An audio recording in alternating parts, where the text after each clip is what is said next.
दोस्तों, आज की कहानी है बहू अब तो मर कर इस दुख से छुटकारा मिलेगा। दोस्तों, कहानी शुरू करने से पहले अगर हमारे चैनल को सब्सक्राइब नहीं किया हो तो कर लीजिए ताकि आपके पास पहुंचे हर रोज नया वीडियो।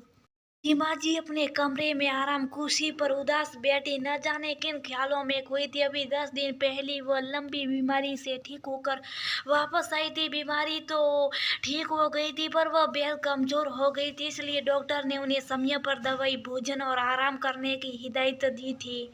सीमा जी बहुत कर्मठ, सूझी और आशावादी महिला थी। वो घर के कामों में आराधना का पूरा सहयोग करती, पोते पोती के साथ खेलती, रात को सोते हुए उन्हें कहानियां सुनाती, उसके साथ पार्क जाती। लेकिन जब से वो अस्पताल से आई थी उन्होंने अपने को अलग थलग पाया। बेटा मुकेश और बहू आराधना उन्हें हर वक्त आराम करने के लिए कहते, उनसे न पहले की तरह बातें करते, न घर के मामलों में सलाह लेते। जो पोता पोती उसके इर्द गिर्द घूमते रहते थे, वे अब उनके कमरे में आने से भी कतराते। सीमा जी ने मन ही मन ये धारणा बना ली थी कि उनकी बीमारी के कारण बेटा बहू खुद को और बच्चों को उनसे दूर रख दे। अपनी बीमारी के संकोच वश वह दोनों से खुलकर हर विषय पर बात भी नहीं कर पाती थी, इसलिए दिन भर अपने कमरे की आराम कुर्सी पर बैठे बैठे न जाने कितने अनगिनत उल्टे सीधे विचार उसके मन में उमड़ते रहते। जब मन भारी हो तो दवा भी काम नहीं करती। सीमा जी की सेहत पर खास सुधार नहीं हो रहा था। इधर मुकेश और आराधना परेशान थे कि समय पर दवाई, पौष्टिक खान पान और अच्छी देखभाल के बाद भी मम्मी जी के स्वास्थ्य में सुधार क्यों नहीं हो रहा था।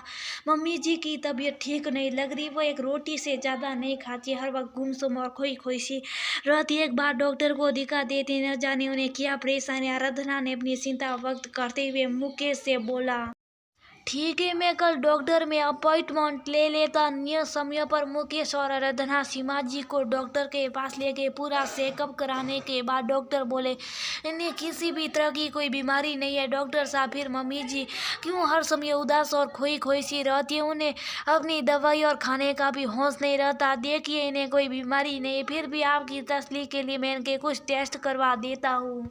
ठीक है डॉक्टर साहब, मुकेश बोला। एक हफ्ते बाद टेस्ट की सारी रिपोर्ट नॉर्मल हुई, लेकिन सीमा जी को देखते हुए डॉक्टर ने कुछ विटामिन की दवाई दे दी। एक दिन सीमा जी की पड़ोसन सहेली कांता जी उनका हाल चाल जान के उनके घर आई। सीमा तो हम सब सहेलियों में सबसे ज्यादा एक्टिव और कुछ दिल थी, अब क्या हाल बना दिया। क्या करो कांता, तबीयत ठीक नहीं रहती, अब तो मर कर ही इस दुख से छुटकारा मिलेगा।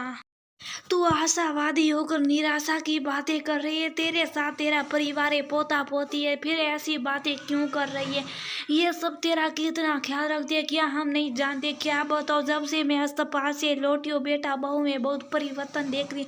मुकुश मुझे हर वक्त अपने कमरे में आराम करने के लिए कहता रहता और आराधना मुझे कोई काम नहीं करने देती। बच्चे भी मेरे पास कम आते हैं, पहले की तरह न कहानियां सुनाने की जिद करते, न पार्क में जाने की। खाली बैठे बैठे मैं उगता जाता, न जाने सब पहले की तरह हो पाएंगे या नहीं। मम्मी जी हमें माफ कर दीजिए, डॉक्टर के कहने पर हम आपके आराम में कोई खल नहीं डालना चाहते थे। शायद हम ज्यादा ही केयरिंग हो गए, ये भूल गए कि अपने परिवार के साथ और प्यार से बढ़कर कोई दवा नहीं, इसलिए आपके सारे टेस्ट नॉर्मल होते हुए भी आप ठीक नहीं थी। दरवाजे पर चाय की ट्रे लाते हुए सीमा जी की बात सुनकर आराधना बोली, बेटा मेरा स्वास्थ्य तो तब ठीक रहेगा जब मेरे बच्चे मेरे साथ हंसेंगे, बोलेंगे। मम्मी हमें अपनी गलती का एहसास हो गया, आप जो मन करे वो करे, हम आपको रोकेंगे नहीं। बच्चे तो आपके पास आने को बेताब थे, हमने आपकी तबीयत का हवाला देकर उन्हें रोके रखा। मुकेश ने सीमा जी की बातें सुनकर कहा। तभी बाहर से दौड़ते हुए दोनों बच्चे अपनी दादी की ओर लपके और कुछ सोचकर ठिठक गए। बच्चों, अपनी दादी के साथ पार्क जाओ, आराधना बोली। सच, हम दादी के साथ पार्क जा सकते? नन्ही ईशु बोली। हाँ बिल्कुल, पर दादी को ज्यादा तंग मत करना।